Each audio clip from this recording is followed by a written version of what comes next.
Hello everyone, this is Giampietro from the Morningstar Packing Company with your November 2023 Tomato Bite Update. Very lucky today to have Mark Delamater with us, our colleague Mark, to provide some additional insights and analysis onto some of the things that happened in the 2023 crop and how they'll translate into industry structure and some of the impacts they may have on the market and things we need to watch as we move forward. Mark, thank you very much for joining us. Oh, you're welcome. Thank you for asking me. So the 2023 crop is complete worldwide. Yeah. We have visibility on a global crop that's about 44.2 million metric tons or 48.7 million short tons for the US viewers, which is about a 16% increase year over year. And of that 16%, most of the volume increases are coming from China and California. Exactly. About 60% of that. California's up about 21% and China's up about 29%. California had a 12.74 million short ton crop or 10.55 million metric tons. Seems to be shaping up to be a pretty dynamic year coming off a dynamic crop. And I think at this point, we're looking at the largest crop we've seen since 2015. Yes. Fourth largest crop in California in history. The world's largest crop from a global production standpoint. Right. Are these elements what we would consider the new normal for California? Or is there some more historical context or recent changes that would say this is not quite the new normal, that maybe there's a bit of an anomaly that happened in the 2023 crop? I mean, the 2023 crop was far from the norm when we look at the circumstances of the crop. If you compare the 2023 delivery curve, let's say, to the 2014-2016 timeframe, the two things that jump out at you are, number one, California has definitely had a reduction in terms of its maximum peak weekly production capability. And that's to be expected given the plant shutdowns that occurred back in 2020. The other thing that immediately jumps out at you is the significant shift to the right, moving further and further away from the first week of July and moving closer and closer to the middle of November. Once you pass September 30th, the risk, the uncertainty of being able to deliver the crop gets greater and greater and greater. If we look at the two reference periods that we talked about, they all had essentially delivered close to, let's say, at least 82% and close to 90% of the total tonnage for the season was delivered prior to October 1st. Okay. So in 2023, over 25% of the crop came in after October 1st. That's that shift to the right. That shift to the right. Mm-hmm. That 25% of the crop was extremely risky. We were extremely lucky. We didn't see the usual drop-off in temperatures that we see beginning in early fall. We didn't see the rains, even though maybe sporadic rains, but they can be some devastating rains that typically come in early fall.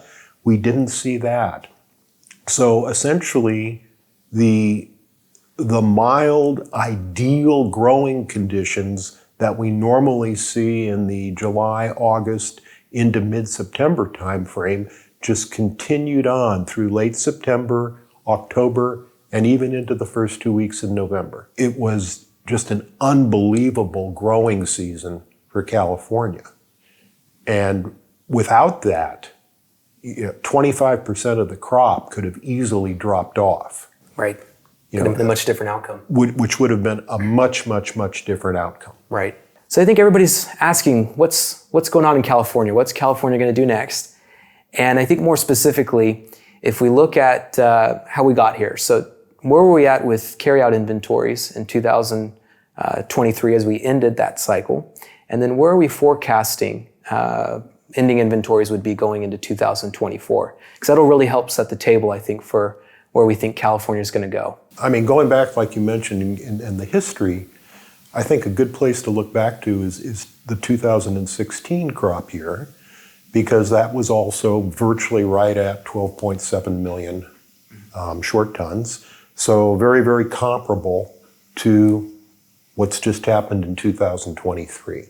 And if we go back to 2016, what we saw happened historically was that that was the beginning of a sustained downturn in the marketplace, both in terms of continuing production levels in California and in terms of market pricing, in particular for bulk tomato paste.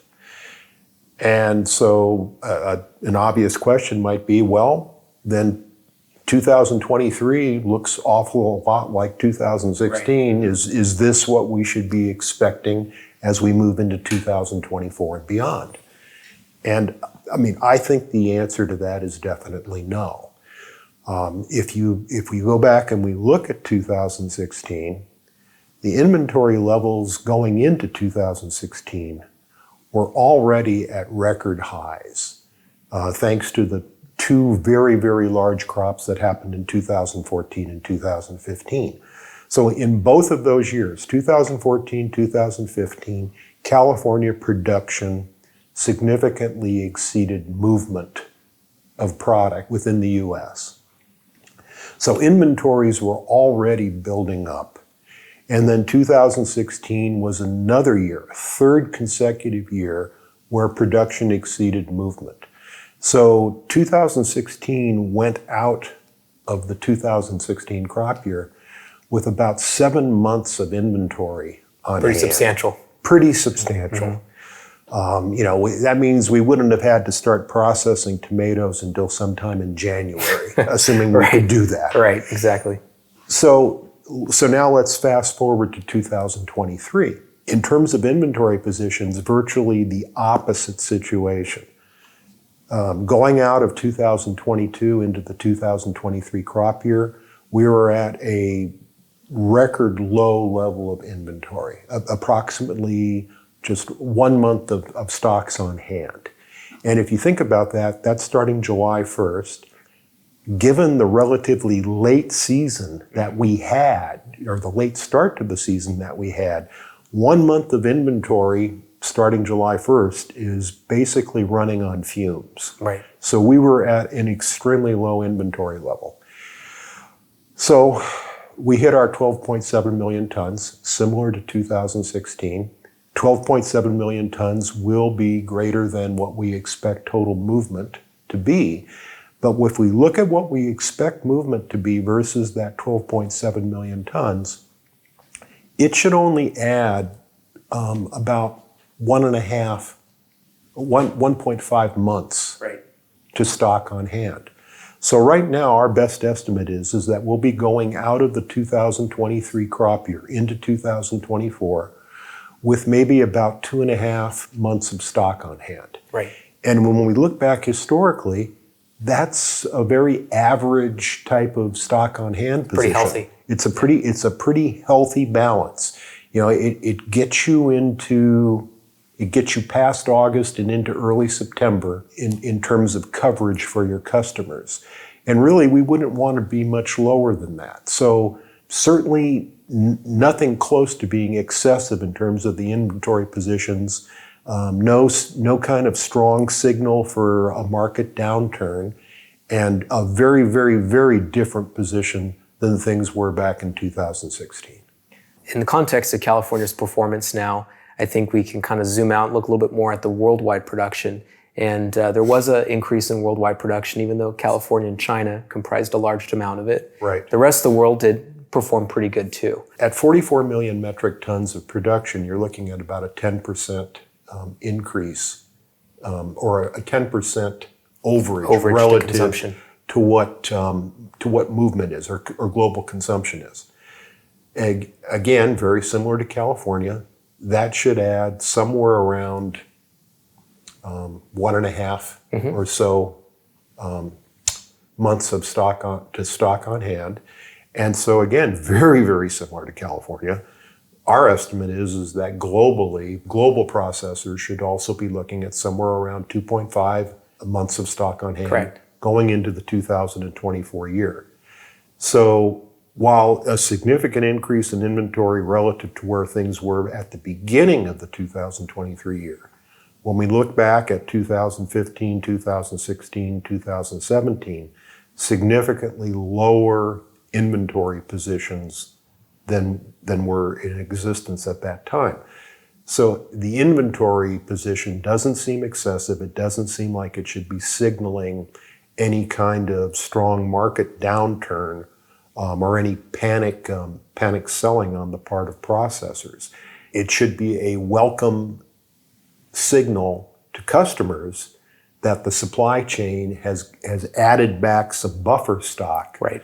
And the kind of potential supply chain disruptions that people were facing in late 22, early 2023 have probably gone away, that customers shouldn't have to be concerned about that. And this buffer will essentially help bridge, or act as an insurance against some of these potential supply chain issues that could result from weather-related losses. Absolutely.